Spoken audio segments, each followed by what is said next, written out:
Ahí está. Ahora sí, chicos, ustedes me dicen si se escucha bien. ¿Se escucha bien ahí? Sí, Flor, sí se escucha. Perfecto. Vamos a ver la unidad de neonatología, que bueno, más corta de lo que pensé. Así que va a ser solamente esta clase. Para la próxima clase entonces vemos vacuna. Y me gustaría que el lunes y trate de conectarse la mayoría porque me gustaría hacerle un poco más práctica la clase. Estamos viendo todo teórico, nos estamos poniendo a prueba todo lo que vamos viendo, ¿bien? Bien, vamos a empezar con esto. Que incluye en neonatología lo que es la atención inmediata al recién nacido. En atención inmediata al recién nacido quiere decir cómo los recibimos y cuáles son los cuidados de rutina, cuál es cómo sería el examen físico que le hacemos a un recién nacido. Bien, antes de introducirnos al tema, vamos a ver que en nuestro país todo lo que sea recién nacido se lo recibe, la recepción de los recién nacidos se da en cuatro sectores, sea institución pública u institución privada. Tenemos el primer sector, que es el sector de reanimación y recepción del niño, es a donde está dentro del centro obstétrico, es donde se recibe y se asiste a todos los niños que nacen en determinada institución. Luego tenemos otro sector que está fuera de recepción, que es el sector de internación conjunta madre-hijo, a donde se envía y se hace el control, los cuidados de rutina a aquellos recién nacidos que se va a considerar normal, como dice ahí, que son la gran mayoría. En general, la mayoría de los partos que no llega a tener complicaciones, que estamos dentro de una edad gestacional adecuada, que los parámetros vitales al nacimiento de la madre del hijo son normales, que la mamá no tiene antecedentes, que fue un embarazo controlado, ¿bien? No tiene antecedentes patológicos, no tenía hipertensión, diabetes, entonces ese recién nacido, que nace sin ninguna complicación, que no requiere cuidados especiales, puede irse directamente luego del nacimiento a la sala de internación conjunta, donde se hacen los cuidados rutinas al hijo en conjunto a su madre. Luego tenemos el sector de internación neonatológica, que eso sí es para los recién nacidos que tienen alguna dificultad, como se les llama recién nacido patológico, bien, o aquel recién nacido de riesgo que puede llegar a requerir, digamos, alguna medida especial. Por ejemplo, supongamos un niño, un bebé que ha nacido prematuro, ha nacido antes de las 37 semanas, que ha nacido adecuadamente, pero puede llegar a presentar alguna dificultad respiratoria, supongamos. Entonces, para prevenir directamente lo pasamos a la zona de internación neonatológica. Otro ejemplo sería un niño, supongamos, un niño hijo de madre diabética.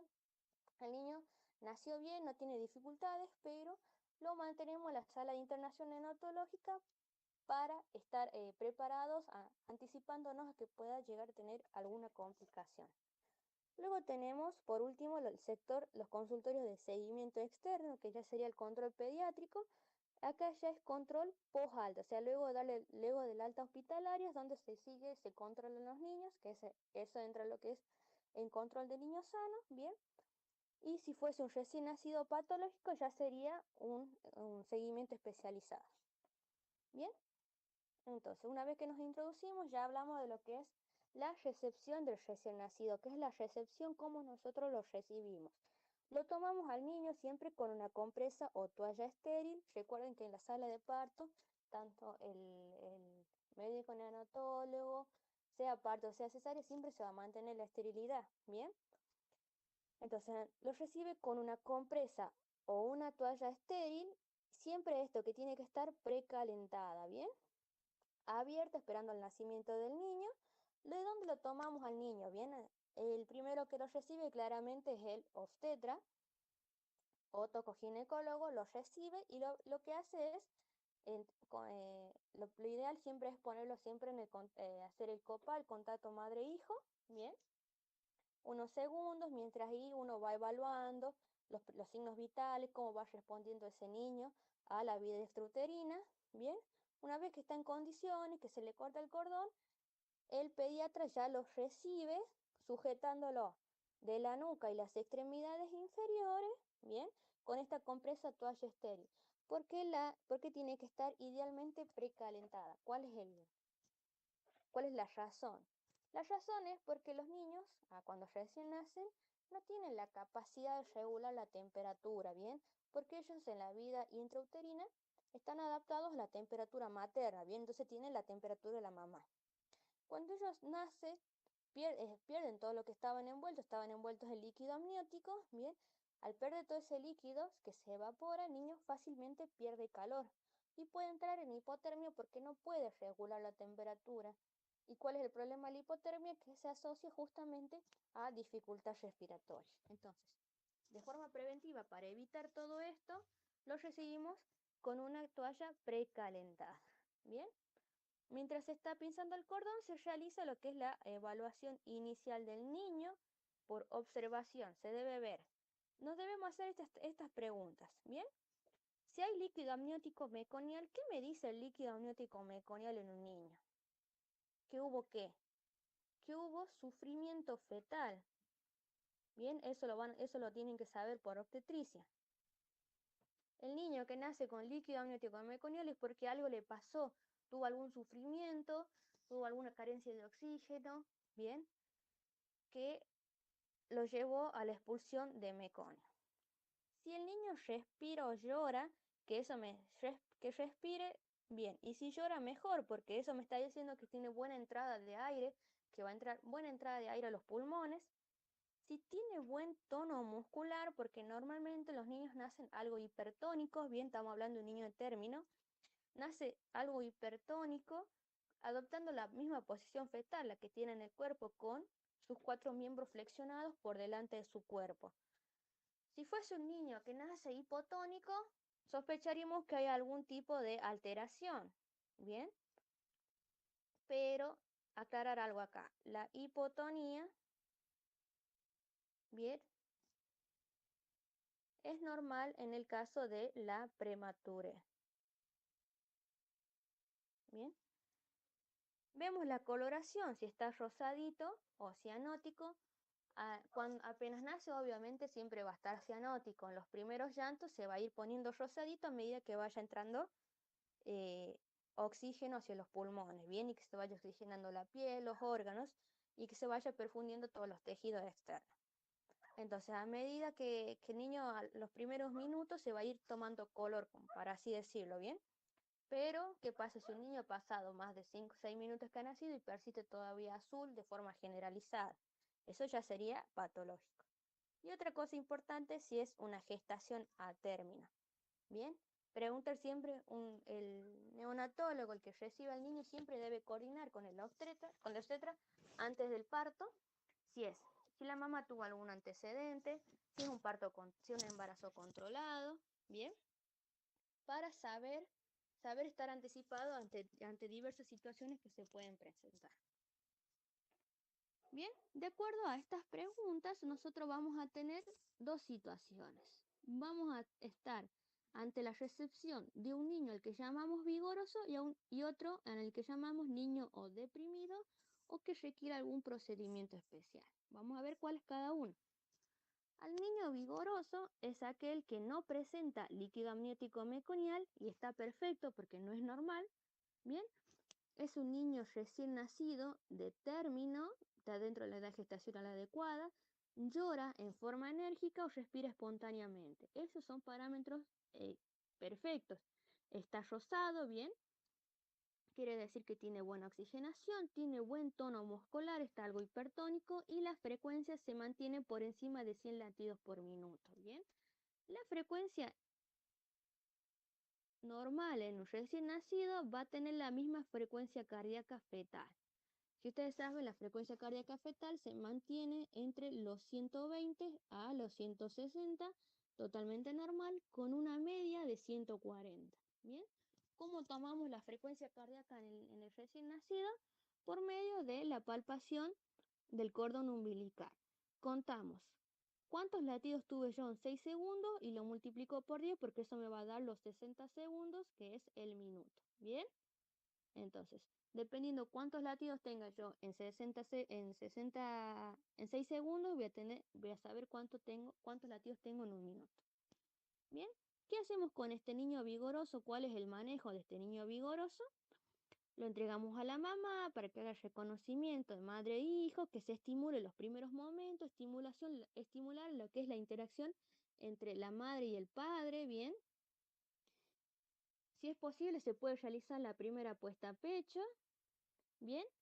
Mientras se realiza la primera puesta a pecho, nosotros continuamos con la observación del niño, vamos a ver, digamos, un examen general, vamos a hacer, una vez que lo consideramos normal y que ha tenido un buen rato, un contacto con madre e hijo, lo podemos pasar a la sala de internación conjunta, ¿bien?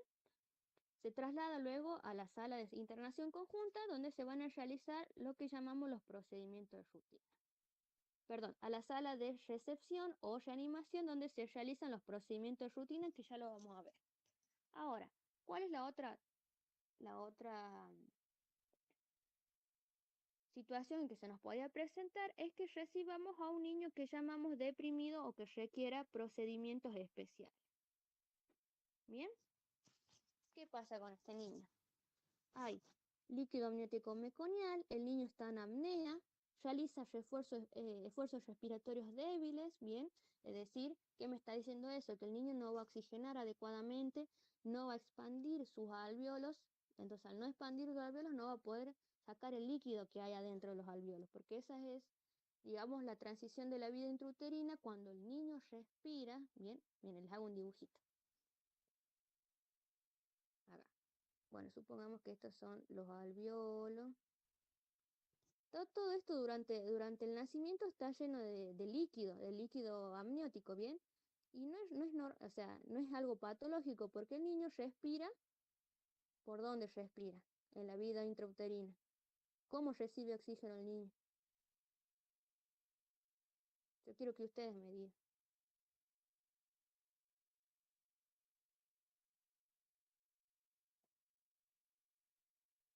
¿Ya tuvieron obstetricia esto? ¿Ya lo vieron? Ajá.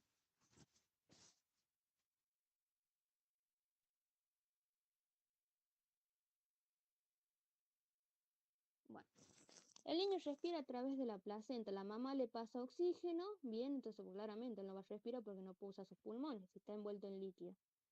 Entonces, la oxigenación en la vida intrauterina se da a través de la placenta. La placenta, acá pone vida intrauterina, recibe oxígeno a través de la placenta. Bien, ahora, cuando el niño nace, cuando inicia sus primeras respiraciones, que sería lo ideal un llanto, bien, ¿qué hace? Ingresa aire a esta vía aérea que estaba llena de líquido, ingresa aire a toda esta vía y hace que el líquido este, que está adentro, bien, se vaya hacia la parte intersticial, bien, saca todo este líquido, digamos, desplaza el aire. Entonces es el mecanismo que hace que ahí donde ya el niño empieza a recibir oxígeno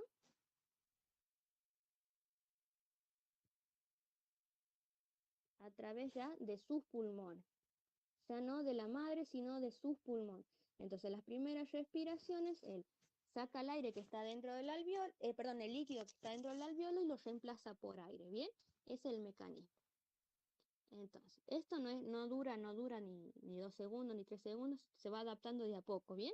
Entonces, a medida que se vaya adaptando, el niño va a ir cambiando su coloración hacia cianótico, va a ir tomando color rosadito. Pero si el niño tiene un esfuerzo respiratorio débil, no va a entrar el suficiente oxígeno para barrer todo ese líquido amniótico que hay en el pulmón.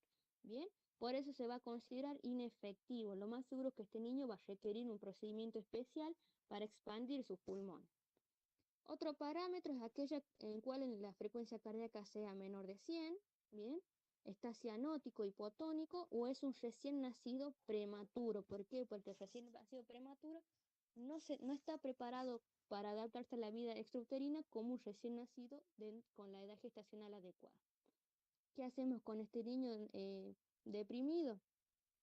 Lo trasladamos a la sala de reanimación donde se iniciarán los pasos iniciales para la que la reanimación cardiopulmonar neonatal. ¿Bien? Neonatal. Ahí está.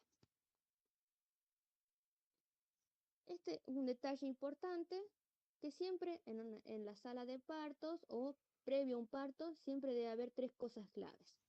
Primero que nada, un personal que esté capacitado, ¿bien? Frente a la posibilidad de un nacimiento de riesgo, que sea un parto, por ejemplo, un parto con una madre hipertensa o un parto con que se sepa que haya una inmunización, ¿bien? Un personal que esté capacitado y por lo menos un asistente, en general puede ser hasta dos asistentes, que sepan hacer reanimación cardiopulmonar neonatal, ¿bien? Que eso se cumpla, bueno, es otra cosa, ya es otro tema, pero es lo que debería hacerse, ¿bien? ¿Por qué? Porque siempre tener no solo un personal, sino un asistente, porque hay maniobras de reanimación que va a requerir más de una persona. Bien, la temperatura de la sala de parto siempre debe estar entre 24 y 28 grados centígrados. ¿Y esto por qué? Justamente para que el niño no pierda calor. La sala de parto es calurosa, bien, y encima tenés que ponerte todo lo que es el equipo quirúrgico porque el médico debe estar con todo el material estéril, bien, para evitar, como les decía yo, la hipotermia que se asociaba con depresión respiratoria. Y debe contar con los equipos y insumos necesarios que estén en el adecuado funcionamiento. Previo al parto siempre se va a preparar, aparte de preparar la sala, preparar las sondas y sistemas de aspiración, por ejemplo, si hay un niño con líquido amniótico en que haya que hacer aspiración, conexión de tubuladoras de oxígeno por si llega a requerir oxígeno, laringoscopio que esté en adecuado funcionamiento por si ese niño requiere intubación, bien, entonces siempre esto es previo al parto, bien, y como les decía, lo más importante, el neonatólogo tiene que saber previo al parto todos los antecedentes del parto, del embarazo, bien, entonces vamos. ¿Cuáles son los factores de riesgo que uno va a tener en cuenta que ante la necesidad de que un niño, de que un recién nacido pueda llegar a requerir reanimación cardiopulmonar? Tenemos factores anteparto como la diabetes, hipertensión tanto inducida como del embarazo, hipertensión crónica, muerte fetal previa, hemorragia al segundo trimestre, oligohidramnio, gestación pretérmino múltiple y los factores intraparto, lo que se desencadena ya cuando está el trabajo de parto marchando, sería en el caso que se haga una cesárea de emergencia, un parto precipitado, coriamnionitis, un RPM, bien, frecuencia cardíaca fetal no reactiva en el último control, entonces ahí no va a parto o cesárea, prolapso del cordón, bien, estos son los factores que va a tener en cuenta, entonces uno, ante estos ítems, va a estar preparado a que ese niño que va a nacer seguramente va a requerir reanimación. Antes de la reanimación, nosotros tenemos lo que llamamos pasos previos a la reanimación. Bien, que se pueden realizar las maniobras como máximo 2 veces. ¿Cuáles son estas maniobras? Que estas maniobras muchas veces las realizamos ahí con el niño encima de la mamá, bien, que el niño nace todo dentro de lo normal. Lo primero que hacemos son, igual no demoramos más de 30 segundos, suministrar calor, bien. Colocamos al recién nacido bajo una fuente de calor radiante, bien, previamente precalentada, removemos la compresa húmeda, la toalla con lo que le recibimos y la cambiamos inmediatamente por una toalla seca. Colocamos al niño en posición de olfateo, bien, ¿a qué le llamamos posición de olfateo? Cuando nosotros colocamos la cabeza con el cuello ligeramente extendido. ¿Y esto para qué? Para que la vía aérea sea recta y no tenga ninguna curvatura, no se acode. ¿Qué quiere decir que se acode? Que no se encuentre así la vía aérea. Bien, para que la vía aérea esté bien recta y esto facilite la entrada de aire. Para lograr esta posición se puede colocar un apósito o una compresa enrollada debajo de los omóplatos del niño. ¿Bien? El tercer paso sería, si el niño tiene claramente líquido meconial, sería aspirar suavemente primero la boca y luego la nariz. Se puede utilizar o la pera de goma o la sonda la sonda manual. Deme un segundito.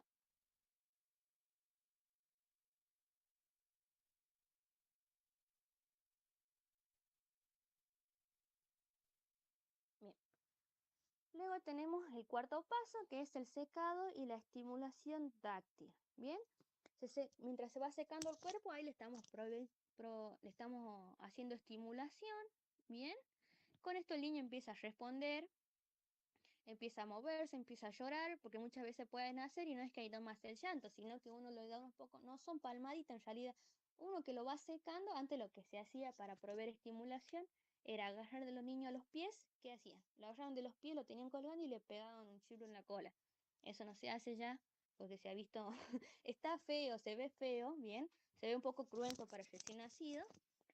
Antes era normal eso. Ahora lo que se hace, cómo le damos estimulación al niño, lo agarramos la toalla, que en la que lo recibimos, y lo vamos secando, ¿bien? Entonces, veamos cómo seguimos. Esta es la posición de olfateo, ¿bien? La posición correcta es esta de acá arriba, poniendo una compresa a este nivel de los omóplatos para que el niño obtenga esta posición. No puede estar ni flexionado, porque ahí la vía aérea va a estar más difícil de que sea la entrada de aire, ni hiperextendido, ¿bien? Ahí el cuello también va a tener dificultad porque va a tener muy doblado lo que es la región del cuello. Bien, si con estas maniobras el niño llora, inicia las respiraciones, aumenta la frecuencia cardíaca por encima de 100, se pone rosadito, ¿bien? ¿Qué hacemos? Lo consideramos un niño normal que ha tenido, que le costó un poquito más adaptarse a la vida extrauterina, pero con la estimulación, con los pasos iniciales, el niño responde adecuadamente. Bien, recuerden que estos son pasos iniciales previos a la reanimación, no es la reanimación en sí. Pero si este niño no ha respondido, no ha aumentado la frecuencia, no ha, no se ha puesto rosado, continúa cianótico, está en apnea o no ha llorado, entonces todo eso me dice que el niño no está respondiendo. Ya ante esos parámetros, ¿qué hacemos? Ahí recién iniciamos lo que es la reanimación cardiopulmonar neonatal. Bien, que la reanimación, las primeras 3 letras son las mismas que el adulto, que es mantener el ABCD, mantener la vía aérea permeable, iniciar respiración con ventilación, mantener la circulación, y la D es de drogas. Solamente las drogas van a usarse en el caso que los pasos previos, estos 3, se hayan cumplido de forma adecuada y el paciente no haya respondido. Entonces, ¿qué le está diciendo con esto? Que es la última opción. Bien, no es que el niño... Uy, qué mal que escribí opción.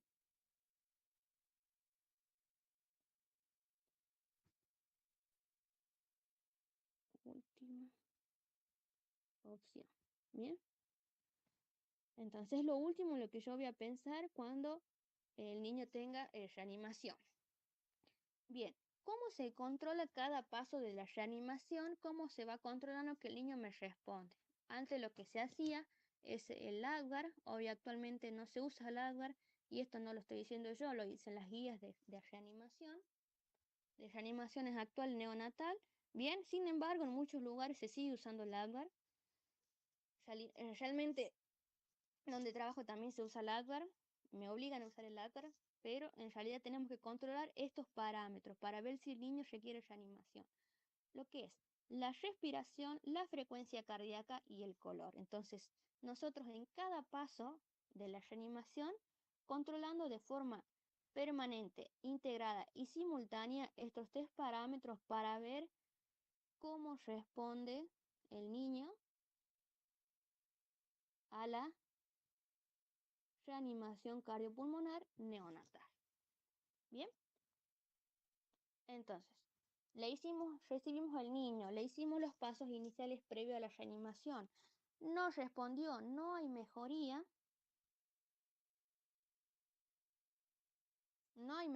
de los 3 parámetros. Bien, el primer paso de la reanimación va a ser proveer oxígeno a flujo libre. ¿Qué quiere decir flujo libre? Que no va con presión.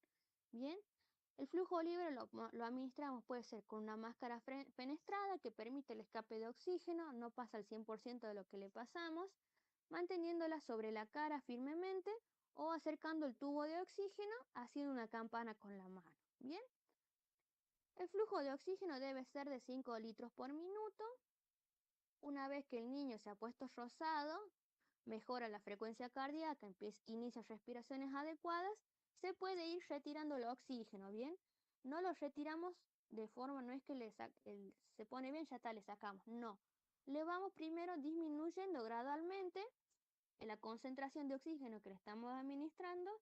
Probamos tolerancias, lo que se llama tolerancias en aire ambiente. ¿Qué quiere decir? Le saco un ratito, primero le voy disminuyendo. Si le di 5 litros, lo voy a pasar a 4. O sea, me responde bien a 5 litros. Lo paso a 4, lo paso a 3, lo paso a 2, a 1, a 0,5. Retiro totalmente el oxígeno. Evalúo si el niño controla todavía la respiración, si tiene una buena saturación en aire ambiente, quiere decir sin oxígeno. Una vez que el niño tiene una buena saturación, respira bien, tiene una frecuencia cardíaca, lo retiro totalmente. ¿Bien? Ahora, este es el oxígeno a flujo libre.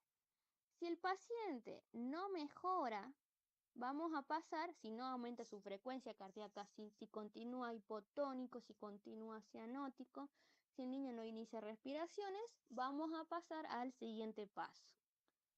¿Cuál es el siguiente paso? La BPP, que es la ventilación con presión positiva. La ventilación con presión positiva la podemos realizar como con la bolsa autoinflable o la bolsa inflada por flujo, y lo que no está acá en la diapo, pero está en el apunte, que es el NeoPAF, que es el reanimador de pieza en T. Reanimador de pieza en T. Bien, que es también un artefacto con el que se administra ventilación con presión positiva. Bien, hay una sola contraindicación de que se le tenga que realizar ventilación con presión positiva, que es en el caso que se sospeche una hernia diafragmática congénita. Antes que nada, ¿ustedes saben lo que es la ventilación con presión positiva? ¿Saben a qué se refiere? Tienen que decírmelo, si no se los explico.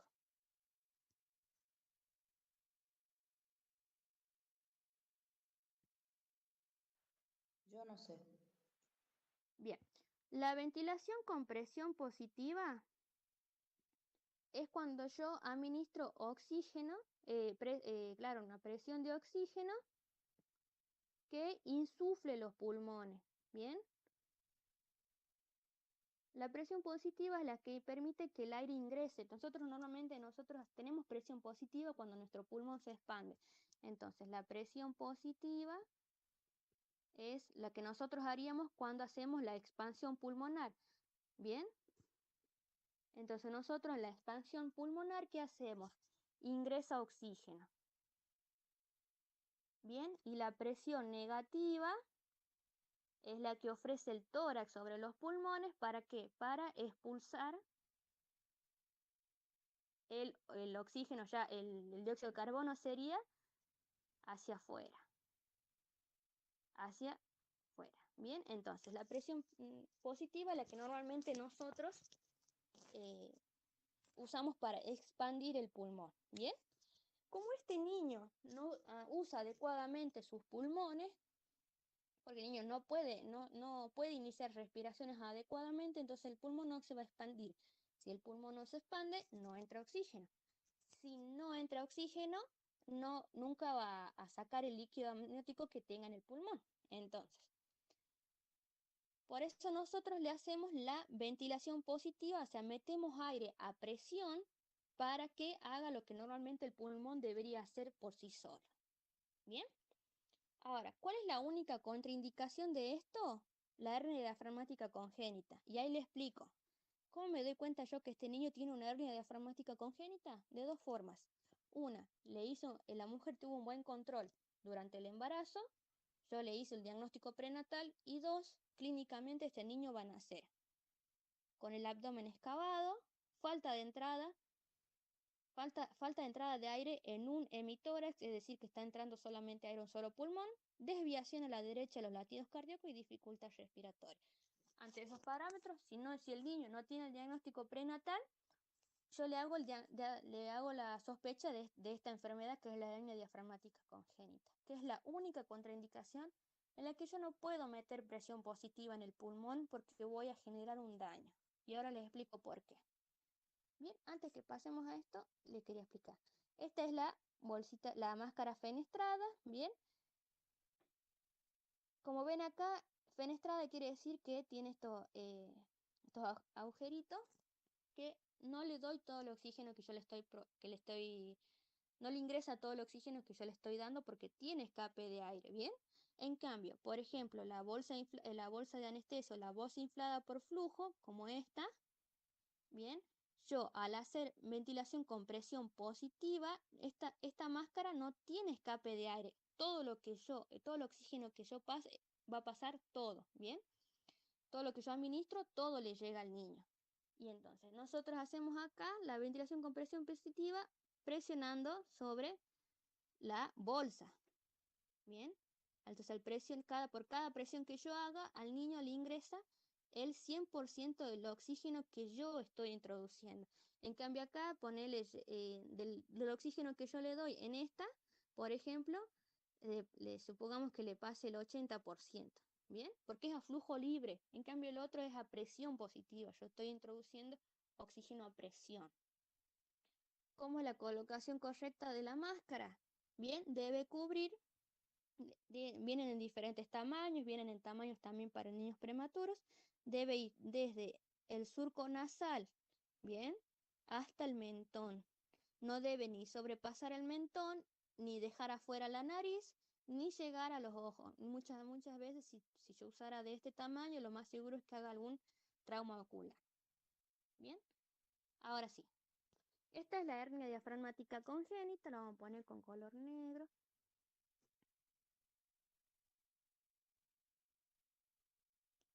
Hernia diafragmática congénita. Bien, yo que les dije, la presión positiva es la que insufla el pulmón, la que permite que ingrese el aire y al expandir el pulmón se llene de oxígeno. Bien, entonces, esto es un niño normal. Del lado izquierdo es un niño normal. Si ustedes ven, el niño tiene ambos pulmones de tamaño adecuado, el corazón, todo bien. ¿Qué pasa en la hernia diafragmática congénita, que es la del lado derecho? Existe una deformación congénita en donde a nivel del diafragma, que permite, por una herniación del diafragma, permite que los órganos del abdomen asciendan y se desarrollen en el tórax, ¿bien? Por esta comunicación que hay entre el tórax y el abdomen, normalmente el diafragma lo separaría, pero en el caso que el diafragma tiene una comunicación por una herniación, permitiendo que los órganos abdominales asciendan y se desarrollen en el tórax, ¿bien? Por eso acá tiene el intestino delgado, parte del hígado, parte del vaso, ¿en dónde? En la parte torácica. Bien, entonces, ¿cuál es el problema de esto? Porque se desarrolla durante la vida intrauterina. Miren el pulmón. No se desarrolla adecuadamente porque no tiene espacio para crecer. ¿Y cómo se llama este pulmón no desarrollado? Pulmón hipoplásico, ¿bien? Miren este otro pulmón. Está todo apretado, el corazón está desviado, la punta del corazón, los latidos van a estar desviados, los grandes vasos también están desviados, ¿bien? Entonces, yo no le puedo meter presión positiva a este pulmón, porque lo voy a romper, porque no tiene lugar, no se ha desarrollado, y otra que no tiene lugar para expandirse. Ese pulmón prácticamente es inútil, ¿bien? Entonces esta es la única contraindicación en la que yo no le puedo dar ventilación con presión positiva, que es la que insufla el pulmón, porque el niño no tiene el adecuado desarrollo pulmonar, ¿bien? ¿Cómo les decía yo que sospecho esto?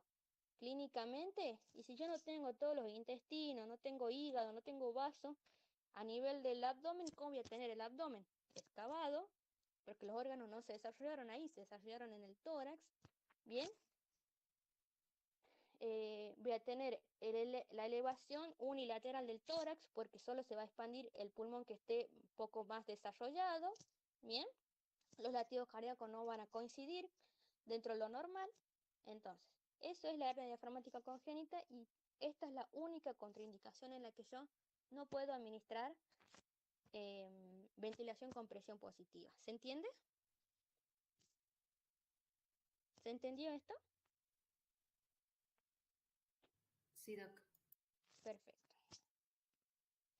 Bien, antes de pasar al siguiente paso, que sería cuando un niño no responde a la ventilación, pasaríamos al masaje cardíaco.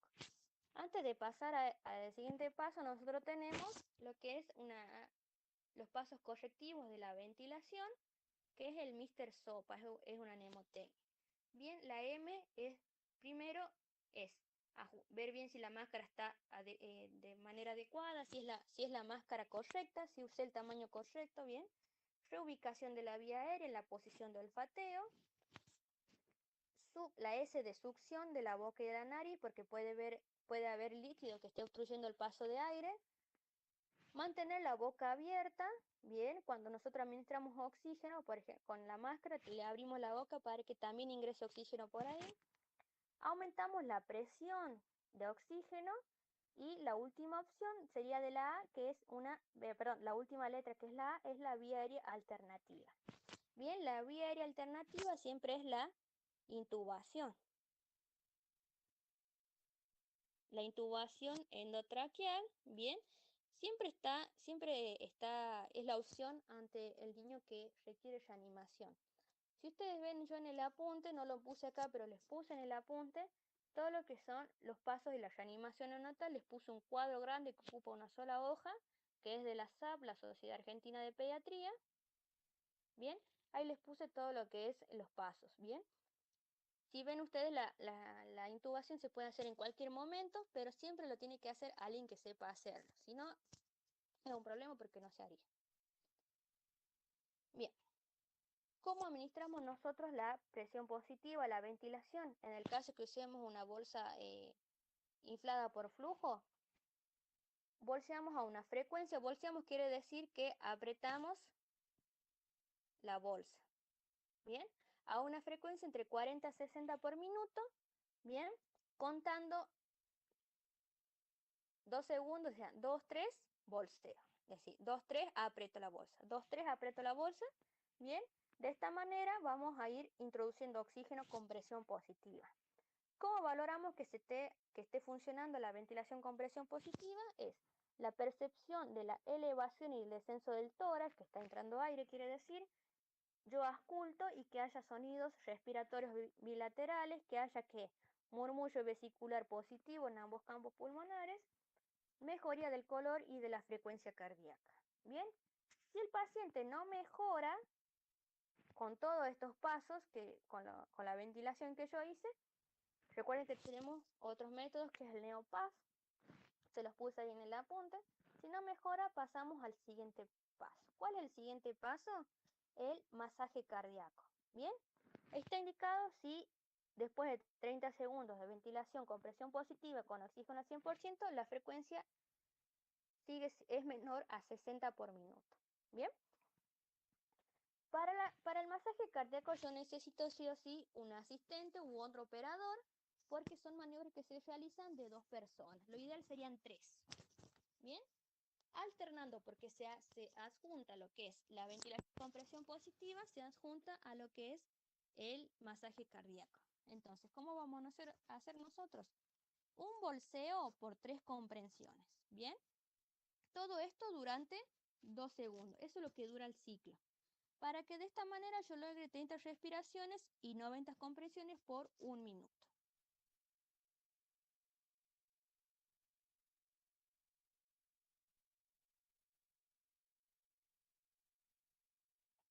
Bien, entonces, ahí les puse. Mientras se administra todavía lo que es la ventilación con presión positiva, ¿cómo se dice? Otro operador va a ir controlando va a ir realizando, perdón, las compresiones cardíacas.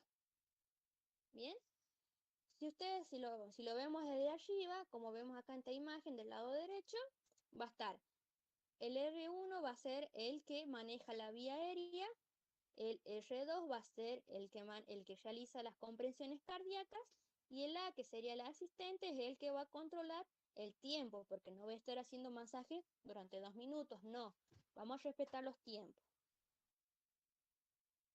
¿Qué técnicas de masaje cardíaco podemos hacer? Podemos con ambos pulgares sobre el esternón, ¿bien? O poniendo de base la mano en la parte en el dorso del niño y con ambos dedos de índice y mayor hacer la comprensión cardíaca. Bien, así se ve el ciclo de esta manera. 1, 2, 3 comprensiones y un bolseo. Bien, y eso se cuenta. 1, 2, 3, ventilo. 1, 2, 3, ventilo. 1, 2, 3, ventilo. Todo este ciclo dura 2 segundos. Bien. Bien, vamos a seguir con los pasos. Si el niño continúa deteriorándose, quiere decir que aún yo con masaje, aún con eh, ventilación con presión positiva, no logro estabilizar ese niño, no aumenta la frecuencia eh, por encima de los 60 por minuto, aún con masaje, como dice acá, y con ventilación adecuada, será necesario realizar el siguiente paso. Bien, teniendo en cuenta que yo puedo hacer la intubación endotraqueal en cualquiera de los pasos. El otro paso ya sería la medicación. ¿Se acuerdan que era la D de drogas? Que era la última opción para mí. Bien, ¿cuáles son las indicaciones? En el caso que el niño tenga una frecuencia menor a 60 por minutos, aún con ventilación y con masaje, durante 30 segundos, o el caso que el niño esté ya en paro cardíaco. Bien, ¿cuáles son las vías de administración? Ay, hijo, para. Quédate quieto. Las vías de administración tenemos por vena umbilical, que es la de más fácil acceso. Administramos lo que es las drogas, claramente cuál va a ser la droga de elección, siempre va a ser la adrenalina. Bien. Después tenemos otra opción que es colocarle una vía periférica y eso es mucho más engorroso porque las venas recién nacidas son bien, bien difíciles de sacar. Bien. O podemos hacer intubar al niño y colocar por vía endotraqueal. ¿Qué drogas tenemos? Lo que es la adrenalina, como dije, la de elección, bien, siempre se utiliza en primera instancia, ya que tiene efecto inotrópico y cronotrópico positivo. ¿Qué quiere decir? Inotrópico que aumenta la fuerza y cronotrópico la frecuencia cardíaca. Espera, quédate quietito. Después tenemos otra opción que es la naloxona, pero en realidad nunca sería la elección porque solo tiene una indicación específica en el caso que la madre haya recibido la medicación 4 horas anteriores al parto. Bien, el quinto paso, que yo lo puse en quinto, pero recuerden que puede ser en cualquiera de los casos, siempre está lo que es la intubación endotraqueal. Solo la debe realizar aquel personal que esté entrenado en la intubación en dicha técnica. Bien, de no contar con ese personal, es preferible no hacerlo porque seguro, lo más seguro es que hagamos daño en la vía aérea y eso todavía mucho peor. Bien, vamos a mantener al niño con bolseo y con masaje hasta que llegue el personal. Bien, como dice acá, puede realizarse en diversos momentos del esquema de reanimación. ¿Cuáles son las indicaciones? En el caso que haya un fracaso de la ventilación, con el uso correcto de bolsa y máscara, con el uso adecuado del masaje cardíaco. Ahí, denme un segundito que estoy con mi gato y está ahí molestándome. A ver.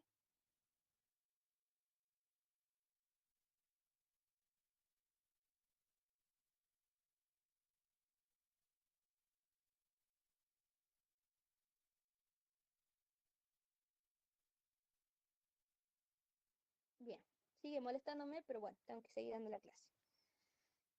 Dijimos, las indicaciones eran con adecuado, no.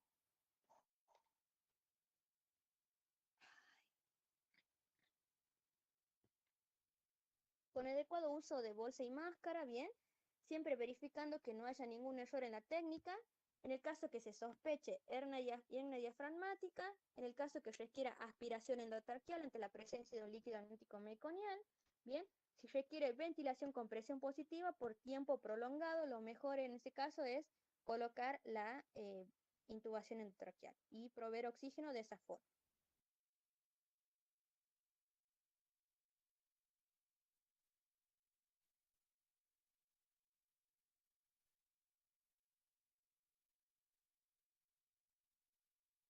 Bien, ¿cómo confirmamos la correcta colocación del tubo? Bien, clínicamente nosotros vamos a observar la entrada de aire en ambos pulmones, bien, ocultamos lo que es el murmullo vesicular en ambos campos pulmonares, vemos la elevación del tórax, ocultación de ambos campos, como dice acá, y la confirmación radiológica definitiva.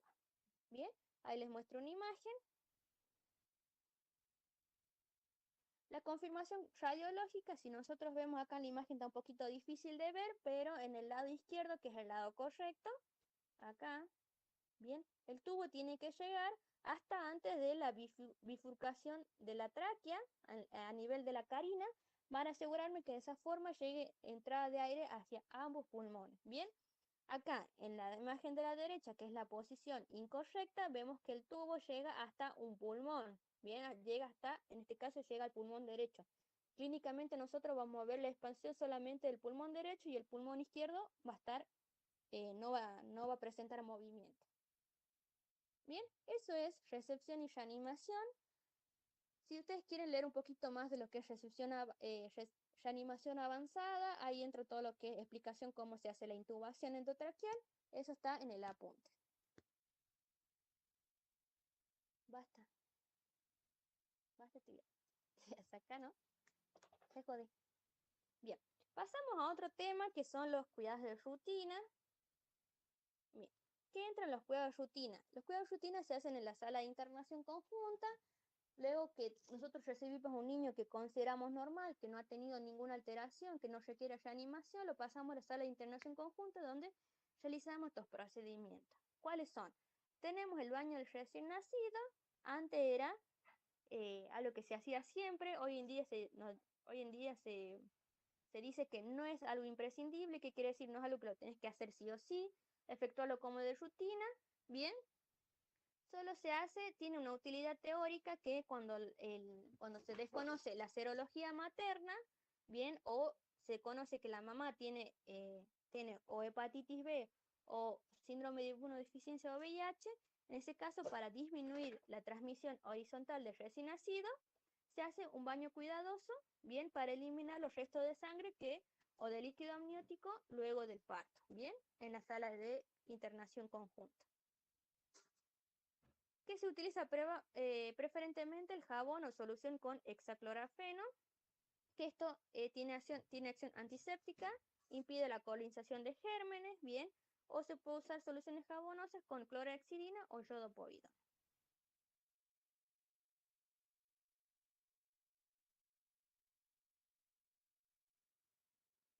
Los cuidados del cordón, bien, tenemos lo que es la ligadura o clampeo del cordón. Esto ya es dentro de la sala de parto claramente.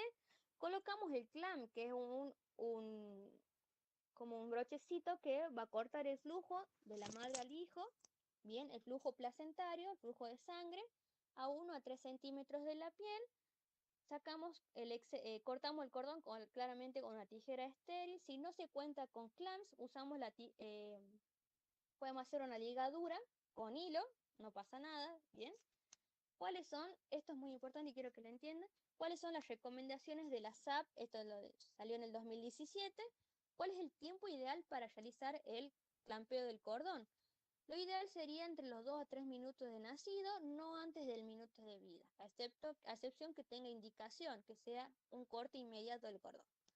¿Cuáles son los beneficios de que yo espere estos 2 a 3 minutos de vida?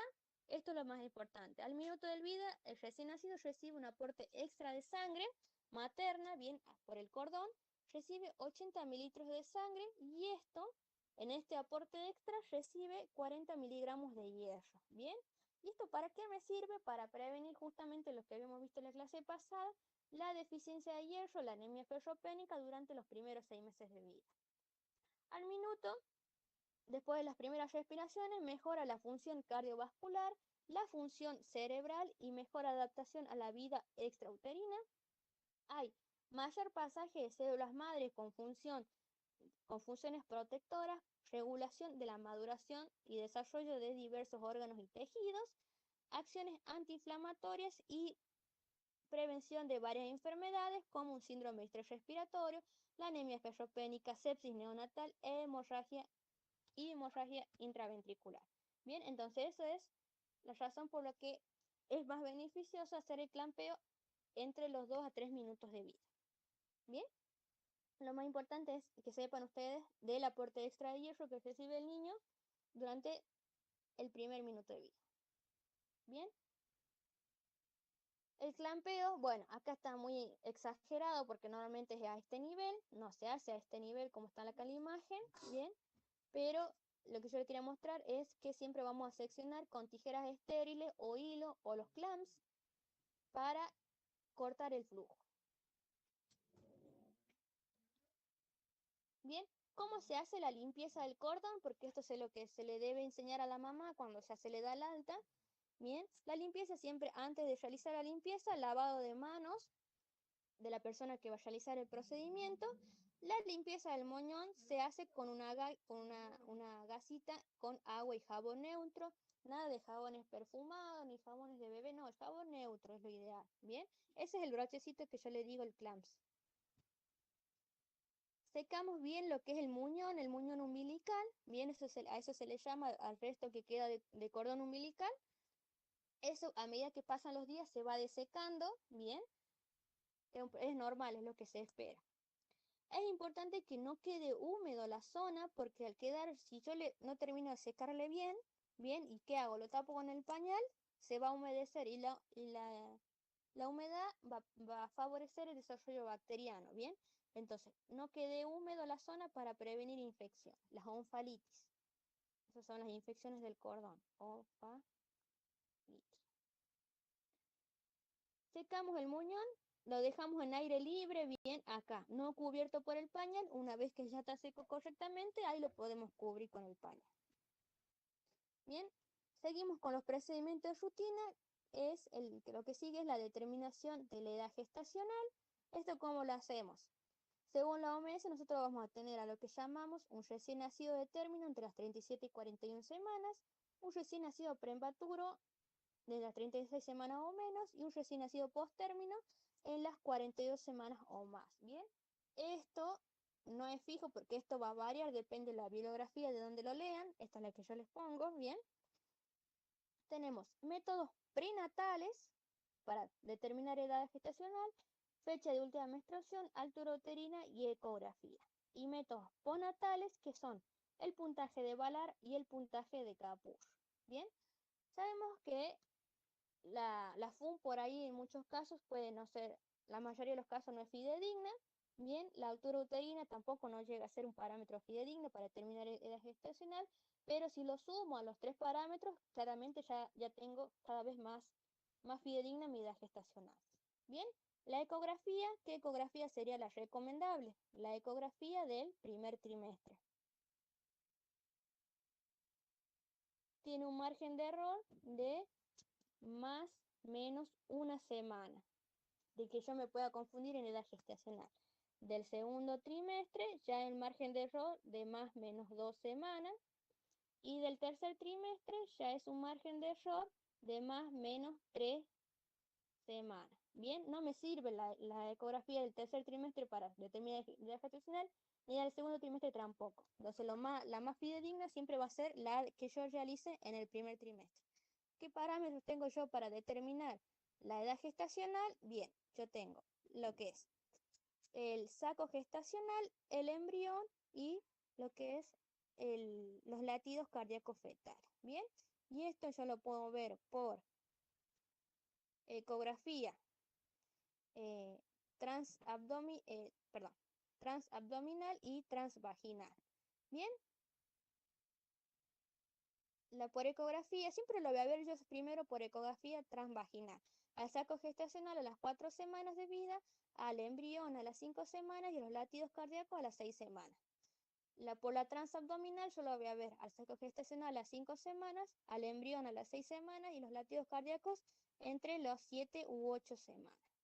Bien, puedo ver por ecodoppler a los latidos cardíacos fetales también a las 8 a 10 semanas. Bien, el ecodoppler es la ecografía que me permite ver los flujos arteriales. Entonces, ¿cuál es más fidedigna? Miren, yo de las primeras semanas ya puedo saber el embarazo con una eco que la realice dentro del primer trimestre. Bien, esos son los métodos prenatales y los métodos ya postnatales, que es cuando ya el neonatólogo recibe al niño, que es el puntaje de Valar y el puntaje de Capus.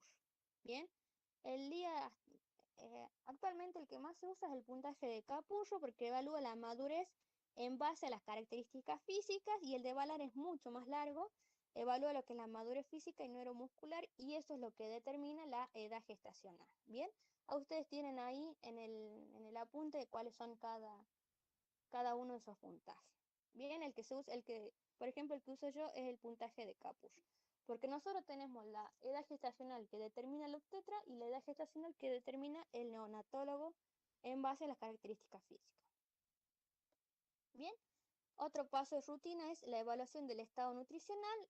Cuando el niño nace se realizan las medidas antropométricas, control del peso, talla y perímetro cefálico. Bien, vamos a determinar el estado nutricional según el peso a un niño grande o de alto peso, porque eso lo vamos a calcular con percentiles, ¿bien? Cuando el peso se encuentre por encima del percentil 90 para su edad gestacional, aquel niño con peso adecuado cuando se encuentre entre el percentil 10 y 90, y aquel niño pequeño de bajo peso cuando se encuentre por debajo del percentil 10.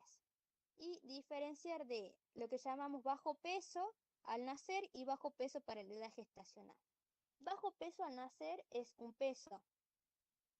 Se refiere a un peso de nacimiento igual o menor a 2.500 gramos. No estamos hablando acá de percentilos, estamos hablando de gramos, ¿bien? O 2,5 kilos. Cualquiera sea la edad gestacional. Y de bajo peso para la edad gestacional se refiere a un niño, se refiere a un recién nacido que tiene un peso menor al percentil de referencia, el que debería tener para la edad gestacional. Bien, acá está. Cálculo del peso, de la talla y de perímetro cefálico. Bien, otro procedimiento de los cuidados de rutina que es el examen físico del recién nacido. El examen físico del recién nacido, es lo que vimos en la clase de crecimiento y desarrollo, todo lo que es el examen físico general y el examen físico segmentario, ese tema ya lo vimos, bien, así que esto lo pasamos nomás. La profilaxis de distintas patologías, bien, ¿por qué? Porque eso ya es de manera,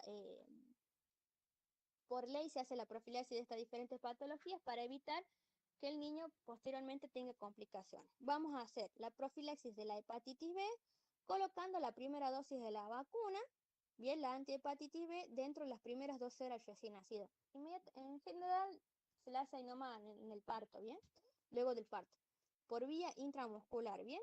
Si en el caso sabemos que conocemos la serología de la mamá y sabemos que tiene un antígeno de superficie de hepatitis B positivo, en ese caso, le colocamos también de forma simultánea a la vacuna, le colocamos 0,5 mililitros de gamma globulina específica. Bien, para la enfermedad hemorrágica, otra que va a prevenir es la enfermedad hemorrágica del recién nacido. Si ustedes se acuerdan, la enfermedad, el niño tiene, ni el niño ni la leche materna tienen la suficiente cantidad de vitamina K para prevenir la enfermedad hemorrágica, entonces nosotros se la administramos de forma le colocamos, perdón, la vacuna con la vitamina K dentro de las primeras 6 horas del nacimiento, colocando una única dosis intramuscular. 0,5 miligramos para el recién nacido con peso menor a 1.500 y 1 miligramo para aquel que pese más de 1.500 gramos. Otra enfermedad que prevenimos es la oftalmopatía gonocócica, ¿bien? Esto le colocamos a todos los recién nacidos, haya nacido por parto o por cesárea, le colocamos la solución de lo que es solución de nitrato de plata al 1%, una gotita en cada ojo y masajeamos el párpado para asegurarnos que haya cubierto todo lo que es el globo ocular. Colocamos también la vacunación con BCG y esta siempre se indica antes del egreso hospitalario, dentro de los 7 días del nacimiento. Esta es la que deja la cicatriz para toda la vida, es la que todos tenemos en el brazo derecho, bien. La identificación, otro proceso es la identificación del recién nacido. Siempre antes de que salga de la sala de parto se coloca una pulsera, tanto en la madre como en el hijo, que con el código y con el nombre tanto de la madre como del hijo. Además se toman el registro de las huellas del talón del piecito del niño y del dedo de la mamá, dedo gordo de la mamá. Tomamos las muestras de sangre y esto ¿para qué? Para determinar grupo y factor sanguíneo, para realizar em, para ver un control también de bilirrubina. Evaluación del nivel de cuidado. Esto quiere decir si este niño se puede ser atendido de forma por consultorio externo común o requiere más procedimiento un poco más avanzado, si un recién nacido de riesgo, por ejemplo. Iniciar el amamantamiento dentro de la primera hora de vida. Bien, nosotros nos debemos asegurar que la mamá tenga un buen agarre, una buena bajada de leche, que el bebé tenga un buen agarre del pezón, bien, que tenga una buena succión. De esas maneras vamos a saber que este bebé se está alimentando de forma adecuada. Y el último paso es completar la historia clínica perinatal, bien. Eso sería todo. La verdad que se me hizo larga, pensé que iba a tardar un poco menos. Eso sería todo. Vamos a tener que dejar lo que es la pesquisa para la próxima clase. Con respecto a esto que vimos, ¿se entendió bien? ¿Tienen alguna duda?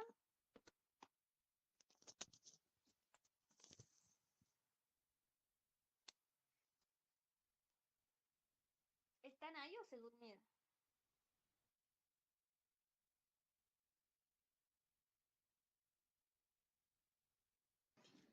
Sí, Doc, sí se entendió.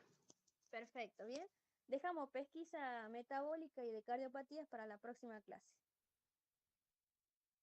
Y nos queda una cosa de neo que es hiperbilirrubinemia. Pensé que iba a entrar todo hoy, pero bueno, no, se me hizo muy larga la clase.